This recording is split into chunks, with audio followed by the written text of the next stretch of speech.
Hello, I'm Shirley Ballas and welcome to Rewirement, the retirement podcast from Legal & General. This is the series that explores how to reset, reinvent and rewire for the retirement you want. Each episode I'm joined by straight-talking, honest retirees and would-be retirees with different experiences, hopes and expectations for retirement. And my expert panel will be here to help too, with ideas to help you feel confident, comfortable and financially in control as you approach your own colourful retirement.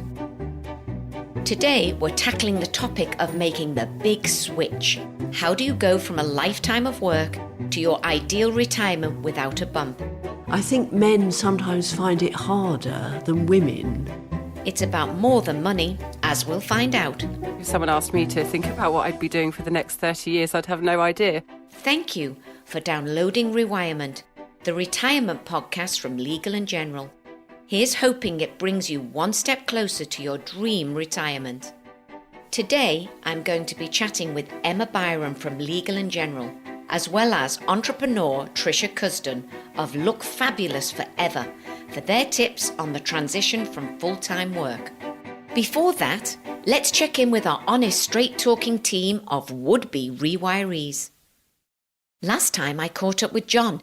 He's retired and a member of his local amateur dramatic society in Sussex.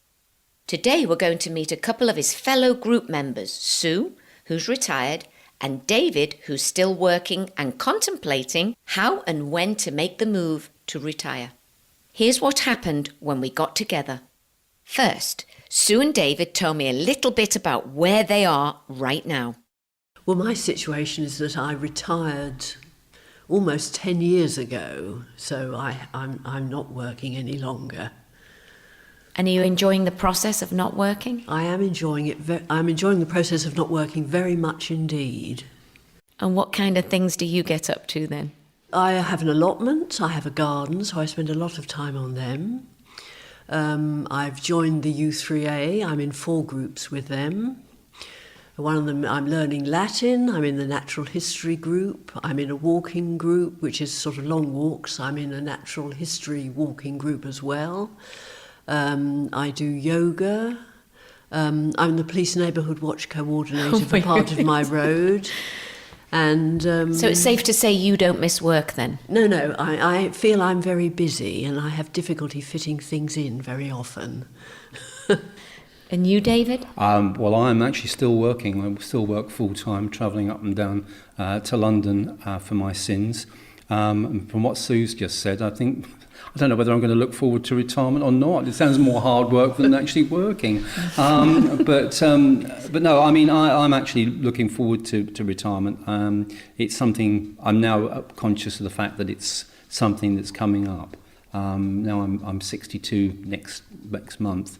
And I realise that it is the sort of thing that a lot of my colleagues are retiring, or something I would like to maybe look at is maybe working part-time, so just continuing for 2 or 3 days a week, but then giving myself the option to find things outside of work to actually deal with, because I often thought that it was a bit unfair with people who retire, that they just suddenly, one day they're working, and the next day they stop. And do you have things in mind that you want to do? I do, yeah. I, like Sue, I enjoy gardening, but I'd like to do a bit of travelling, not necessarily abroad, but maybe around the country, because there's so many things in the UK that I haven't seen, or I've seen through work, but it's just out of maybe a hotel window or something like that.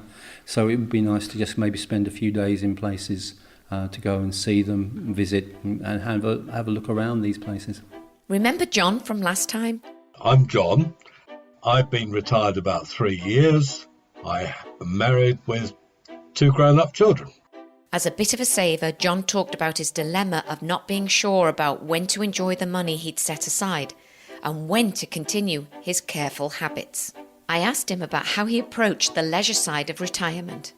I enjoy being able to do what I want to do, when I want to do it, without restrictions on what I do, not having to travel up to London, being able to usually go out when I want to without thinking about meetings, and it's a lot more relaxing than when I was working. when I was about to retire, I found that I was aching an awful lot, and eventually it was decided that I got rheumatoid arthritis, which is very much under control, but it does mean that some of the things I thought I was going to be doing are difficult to do. I think my advice to people would be to think about whether you ought to be retiring when you're younger and, in fact, when you're fitter. So, John, transitioning from full-time work to retirement, how do you feel that's been?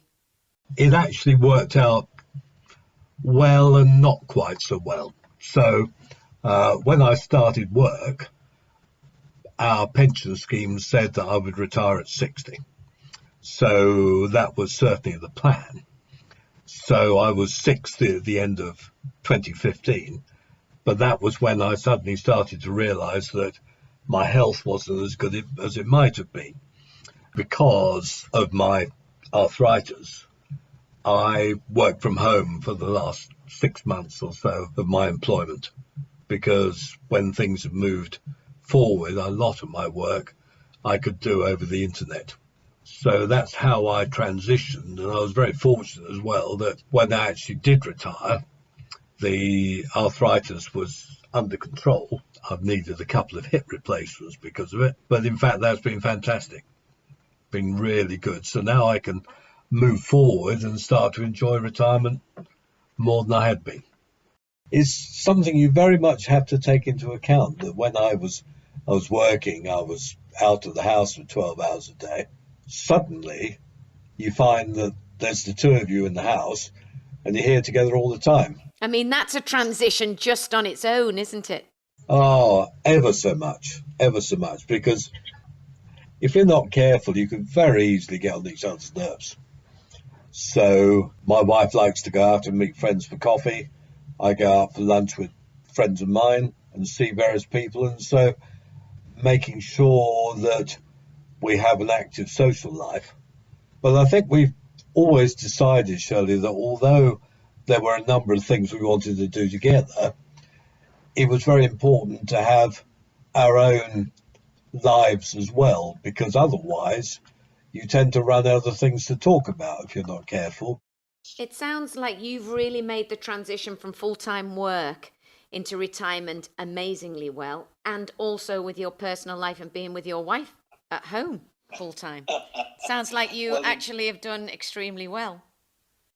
Well, the other thing, of course, Shirley, that's rather nice is that rather than having to get up at 6:15 in the morning, get down to the train station, get on the train to London Bridge every day, sort of 45-minute journey.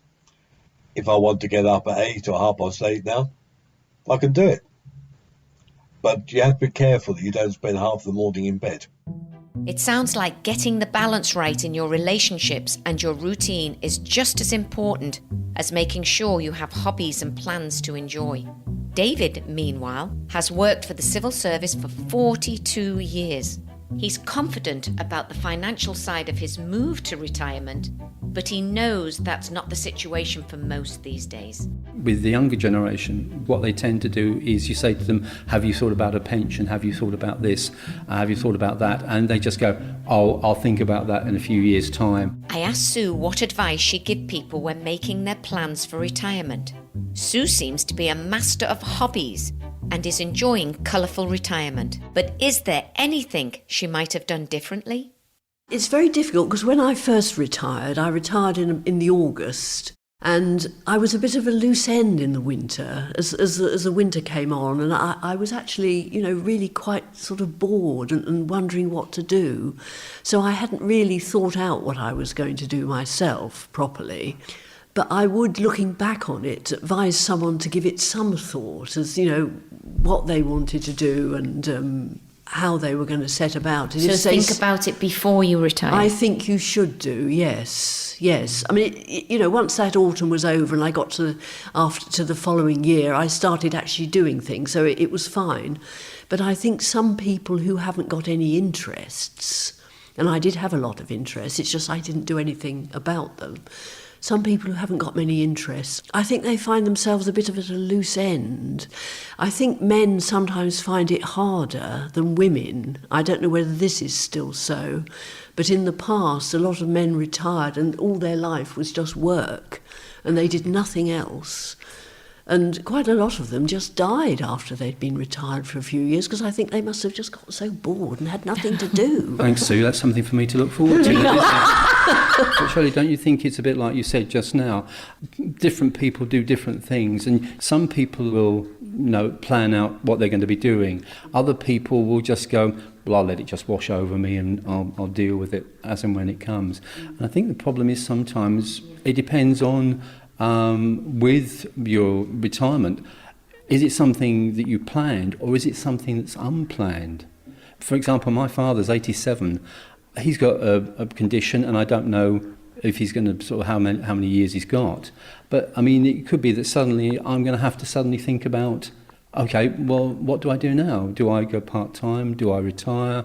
What do I do? So I think sometimes it's how people have the approach that they have with regard to it, and it's, so sometimes they can't plan. Case by case scenario, each Absolutely, person. yes, yeah. I think everybody has to sort of look at it from their own point of view. Because I have to say, I'm a little bit like you, David. I couldn't even possibly not imagine going to work. I'm fortunate in my industry, particularly, that you can go all the way up till you pop your clogs, as they say, because you can teach dance at any age. So I think where yours is gardening, mine can always be still dancing or teaching or something. I couldn't imagine. But now, having listened to you also, Sue, I will be bearing in mind about hobbies and things and starting to get organised with things like that, because I don't think I'm overly organised with my retirement, because you don't think it's coming, do you? No, and it's there, and you're in it, and you've just got to, grab hold of it with both hands and get on. I think if people can gradually go into retirement, that helps them to get more, get used to it and have these hobbies that they're building up around them, so that when the day comes where they no longer have to work or they retire, it is difficult for people if they haven't got anything else apart from their day-to-day work, and they just got their state pension. That's why for them probably planning is the more most important. Absolutely, and pensions perhaps, so they have something when they retire are important. The trouble is that people think about it when it's too late a little bit. Yes, so when it's actually happened and they're there. Sue, tell me about how you made the decision to move from full-time work to retirement, and what influenced the timings for you, and what about your partner? How did he feel? About me retiring? No, he was happy for me to retire with him. He'd retired, he's 3 years older than me, he'd retired 2 years before I retired. The reason I retired when I did is because the firm I was working for in Haywards Heath, which was a very nice, friendly local brokerage, was taken over by a much larger company. The whole work ethos was very different, and I sort of hung on for 2 years and put my state pension off for 2 years so that I got more when I got that, and just hung on then till I was 62, and then left with a great deal of relief. Did you miss the structure and the routine of going to work every day? Yes, I think I did. I mean, I was pleased to get out because of the circumstances, but I did miss the routine of it all. Well, I think when you've been in a job for so many years, did you find it a little frightening? Yes, Just suddenly it you're going was. to retire, and how you're going to manage, and what are your finances in that position? And also, when you're married and you retire, you wonder how you're both going to get on when you're in the house. That was my next question. Yes. Oh, sorry. Yes, I thought, how will we get on if we're forced into each other's company every minute of the day? Because it's one thing seeing each other for half an hour in the morning and a little bit in the evening from 5 o'clock. There's another thing 24/7 with your partner. Yes. But no, it worked out very well because my husband was doing a whole lot of things. He's always been very much into music. So that was fine because he did that and I did my own thing, and it works out very well. I love that. What about you, David? I'm going to be on my own, which is a bit frightening. So do you like your own company then? I'm pretty much do enjoy my own company. I enjoy gardening, as I said, but I do belong to other groups. I belong to a local amateur dramatic group. I belong to a choir, so I'm sure I will find other things to do. I can fortunately drive, so I can get out and about. I just cannot imagine myself sitting indoors all the time doing nothing. I'm a sort of pretty active type of person who wants to do things. But it's interesting what Sue was saying about work. I've had various colleagues that have left, and without fail, all of them say, I don't miss the work, but I will miss the company, and I will miss the people that I work with. And I think that's an important thing, because really you're with these people, well, you know, for about 7 or 8 hours a day, and you get to know them, they get to know you, and then all of a sudden when you retire, you're sort of, as Sue said, you cast adrift a bit, and you're sort of, what do I do now? And you've got to build up a sort of a group of friends. A new I think, set of friends. New friends, new hobbies, and a whole new dynamic to the relationship with your partner. No wonder our guests had so much to say about making the leap from work to retirement. We'll be catching up with them next time. Joining me now are two people with some great insights to share. Emma Byron is the Managing Director for Legal and General Retirement Income, which specialises in products to help people provide an income in their retirement. And Tricia Cusden became an entrepreneur and business owner in her rewirement years. She's the founder of Look Fabulous Forever, which provides beauty and cosmetic products, especially for mature skin. Hello. Hi. Thank you for joining me. Tricia, tell me about your journey to starting a business in your retirement years. Was beauty always a passion of yours?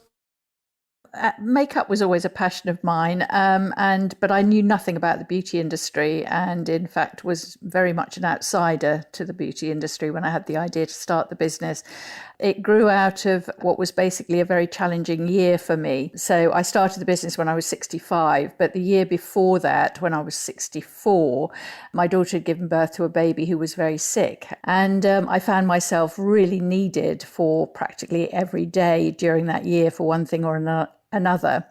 When India, the baby, did eventually get discharged from hospital, which was when she was about 10 months old, Susie hired a special needs nanny because the baby had special needs. And I kind of didn't have a life to resume almost. I felt very low and very in need of a new challenge, let's put it that way. I was making sort of dates every day with the television. I was thinking, I must get back because Countdown's about to start, which was not a very good use of my time.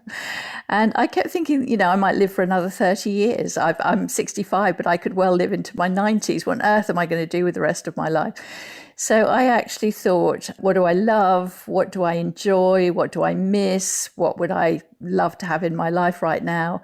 I was also quite exercised about the fact that the beauty industry could only talk to me through the language of anti-aging, which made me very cross. So I put all those things together and I thought, well, I love business. I love makeup.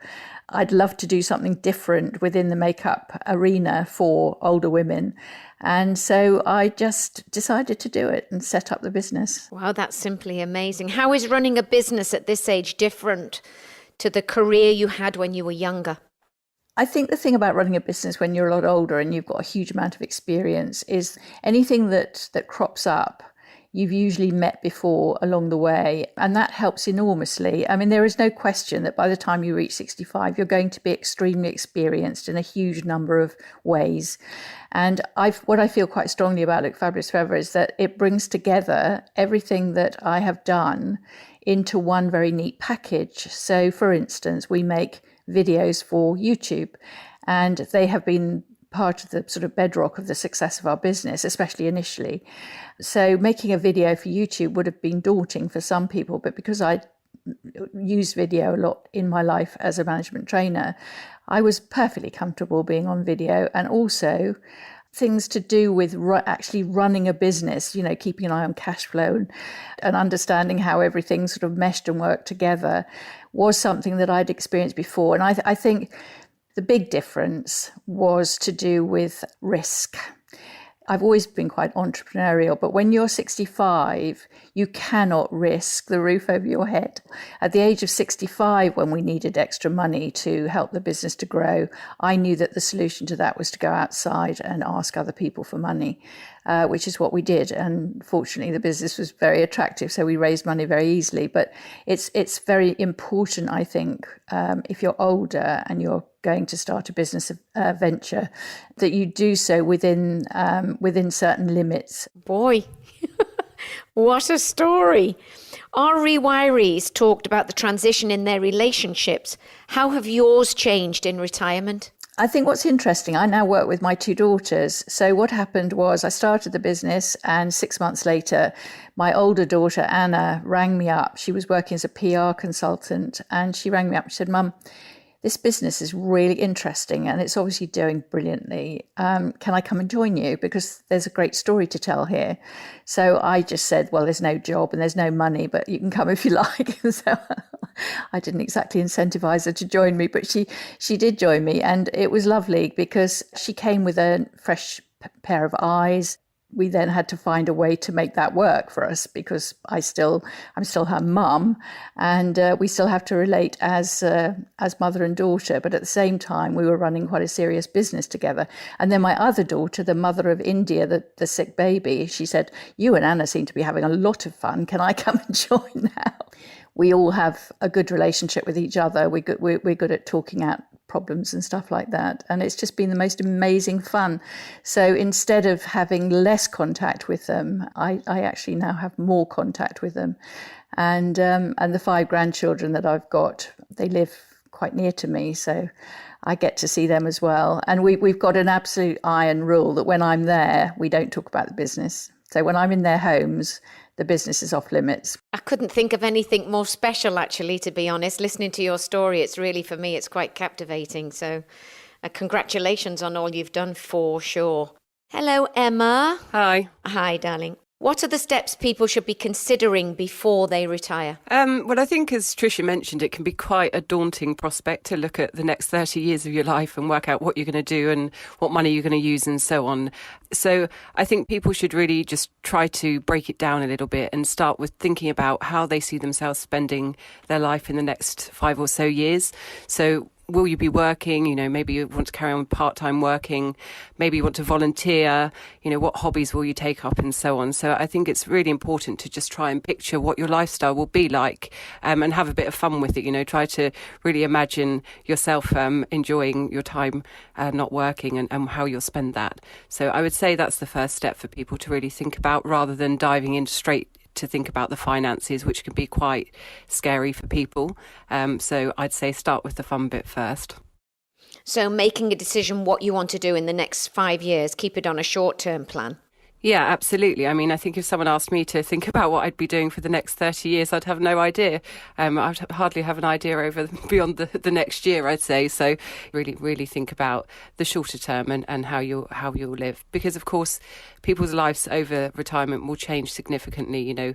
Would you agree that a happy retirement is about a lot more than just getting the numbers right? Yeah, definitely. I mean, as I said, thinking what you're doing with your life, how you're going to spend your time, that's really the most important thing, about retirement. Finances, of course, are a critical enabler for how much fun you're going to be able to have in your retirement. So you do need to also take stock of your finances, think about all of the assets that you have. What assets do you have that are going to provide you with some form of income? What other assets have you got that you might want to tap into in later retirement? So maybe your home and so on. What benefits will you receive? What state pension will you get? You need to really sit down and take stock of all of those financial assets. Tricia, did you have it all figured out when you retired? Absolutely not. In fact, I think if India hadn't been born when she was, in the way that she was, I suspect that I would just have slid into retirement in a way. I'd have just done slightly less and less of the kind of work that I was doing. And I don't think I would have had that moment that I did have of almost existential crisis, which I definitely did experience, because we're not often confronted with that. Although I suppose for some people, ending their working life can create a kind of crisis, because you have to let go of all that structure and time filling that work gives you, in a good way. The kind of advice that I would give to somebody who is retiring or about to be retired is to give yourself lots and lots of space to explore all kinds of different possibilities. And sometimes asking those really challenging and difficult questions is a way to start to get clear about just what we want to do, achieve. Definitely giving yourself space, time, and not beating yourself up about not coming up with, amazing ideas immediately. I think things will evolve.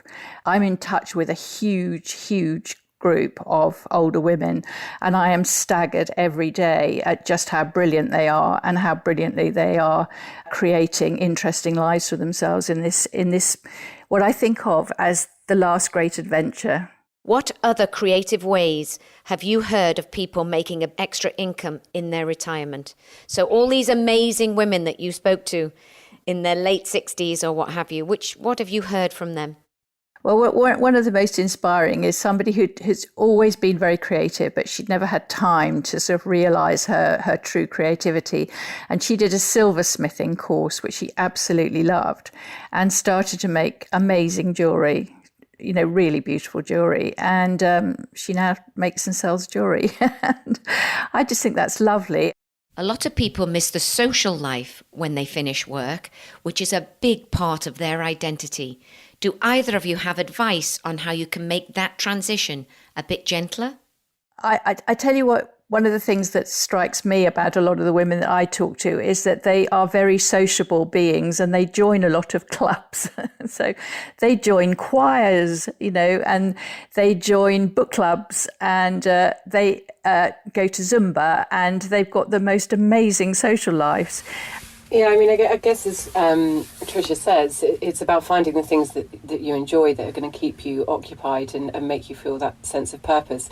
But I think it's also really important not to see retirement as this sort of big event where your life overnight changes.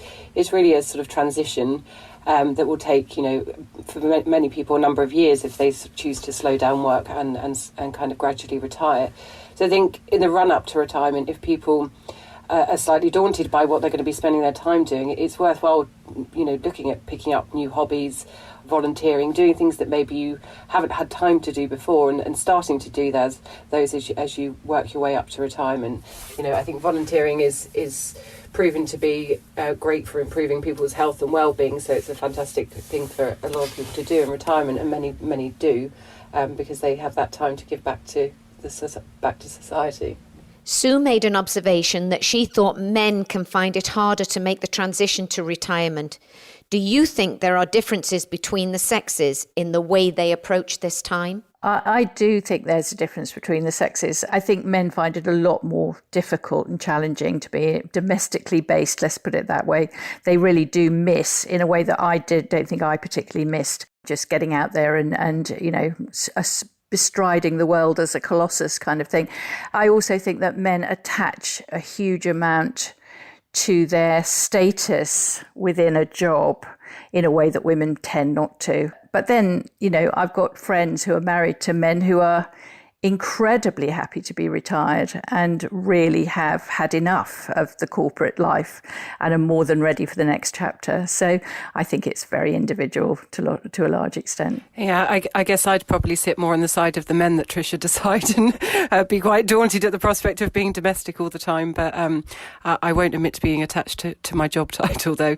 I think it's going to be different for different people. Some people adapt more easily. Some people respond to change better, and that's male or female, so I'm not sure it's specifically men that would find it harder to transition into retirement. Has coronavirus changed any of this? I guess for those at the point of retirement today, it must feel like a sort of very strange situation to be trying to make long-lasting decisions. There's a huge amount of economic uncertainty across the world. So really, it's very hard for people to be thinking about making long-term decisions. But I think it's still very, very important that people try to get to grips with what they've got in terms of their retirement savings, make sure they're aware of how their funds have performed and the extent to which any fall in the stock markets hit their pension funds. I mean, It may be that some people want to defer retiring if they have had losses on their pension funds, that they want to give them time to recover. But for some people, it won't be possible. They will want to still continue and proceed with retirement. So I think people should look, online, use the tools that are available, such as PensionWise, which is the government's guidance service. And then people should really think about ensuring they can meet their basic expenses and the necessities. That might come from their state pension, it might come from a defined benefit pension, or they could use defined contribution pensions to buy fixed income sources such as annuities. Annuities provide people with a guaranteed income for life. Interest rates are pretty low at the moment, so that does have a knock-on impact on the annuity rates, which could make people hesitant. So an alternative to a lifetime annuity is also a fixed-term annuity, where instead of taking the annuity over for the rest of your life, you take it for a fixed period of time. So you could choose to just lock that in for 3 years, 5 years, so that you can reassess things later on. The main message really to people be not to panic at the moment in the current situation. Retirement's a marathon, not a sprint, so any decisions you make now, you can always look to change those in the future. What are the other things you think people should be considering? So we talked about earlier, obviously, thinking about your sort of aspirations and needs and goals for retirement. But I think then really we do need to turn to the finances. And the best place to start is to build yourself a financial retirement plan, which I know might sound scary to some people. But again, I think breaking these things down into chunks is a good way to manage what might seem like a daunting task. So the first thing to start with is your basic needs. How much do you spend on food each week? What are your, gas, electric bills and so on, rent if you have it, or any other household costs? You really want to make sure that you are guaranteed to be able to cover those for the rest of your life. For some people, the state pension might be sufficient to cover those basic needs. For others, what they consider to be essential spend might be greater than that, and therefore they'd want to look at other fixed income sources, a defined benefit pension, rental properties which could provide you with that income source, or you may want to look to convert some of your defined contribution pensions into an annuity or a fixed term annuity. So an annuity is a product whereby the insurer will promise to pay you a fixed amount of money, which you can have increasing with inflation or not, for the rest of your life. So it provides you with that real assurance that you'll always be able to meet that essential spend. I think then, again, going back to thinking in things in chunks, think about what you're going to do for the next 3 to 5 years. How many holidays are you going to have? What's the sort of aspirational items that you're going to need to spend money on? And I think there you're going to want a bit more flexibility. You may want to have some of your money in an income drawdown product where you can choose how much you take each time. But do remember with those products that once the money's gone, the money's gone. So you will need to sort of make sure you're putting some aside for later years as well. Amazing insight. Thank you, Emma. And thank you, Tricia, for sharing your inspiring story with me. I love that you're using your new start to make everyone else's so much more fabulous. You can find out more about retirement planning at legalandgeneral.com/retirement. Next time we'll be talking about approaching retirement as a single person and possibly having a smaller pension pot than you would as a couple. How is it different, and what does it mean for the plans and provisions you make before you get there? I think it might have been nice to have the option of thinking about reducing hours, and I haven't got that option, and I've still got a daughter at university, so my salary is the salary. If you press the subscribe button on your podcast listening platform, you'll get it on your device as soon as it's available. I'll be back with our rewirees, and Legal and General's Chris Knight will be sharing his advice along with behavioural psychologist Joe Hemmings. Thanks for listening. I'm Shirley Ballas, and I'll catch you next time.